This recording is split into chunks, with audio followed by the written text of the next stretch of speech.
এক বাড়িতে বোমা মারার অভিযোগ দুষ্কৃতীদের বিরুদ্ধে। ব্যাপক উত্তেজনা দক্ষিণ দিনাজপুর জেলার তপনের কুলডাঙ্গা গ্রামে। ঈদের আগের রাতে বোমাবাজি ঘটনায় রীতিমতো আতঙ্ক দেখা দেয় গ্রামবাসীদের মধ্যে। তপন ব্লকের রামপাড়া চেচড়া গ্রাম পঞ্চায়েতের কুলডাঙ্গা গ্রামের বাসিন্দা বারিক আলী, ফরিদ আলী, তাদের প্রতিবেশী মফিজ আলী ও সাইদুল আলী।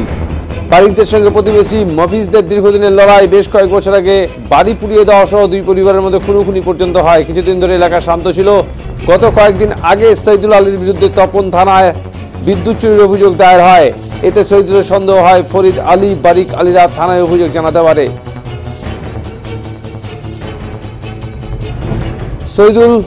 এরপরই শহীদুল তার দলবল নিয়ে বারিক ও ফরিদের বাড়ি লক্ষ্য করে বোমা মারে বলে অভিযোগ। পরপর বেশ কয়েকটি বোমার আওয়াজে গোটা এলাকা কেঁপে ওঠে, উত্তেজনা ছড়ায় এলাকায়। অভিযোগ, বোমার স্প্রিংকারে জখম হয়েছে বাড়ির গবাদি পশু, ফুটো হয়ে গিয়েছে টিনের বেড়া। খবর পেয়ে রাতেই তপন থানার আইসির নেতৃত্বে বিশাল পুলিশ বাহিনী ঘটনাস্থলে ছুটে আসে। মোতায়েন করা হয় র্যাব। খবর পেয়ে ঘটনাস্থলে ছুটে আসেন ডিএসপি প্রদীপ সরকার। রাতে পুলিশ ঘটনাস্থল থেকে আরও একটি তাজা বোমা উদ্ধার করে নিষ্ক্রিয় করে। ঘটনার পর থেকে এলাকায় পুলিশ পিকেট বসানো হয়েছে।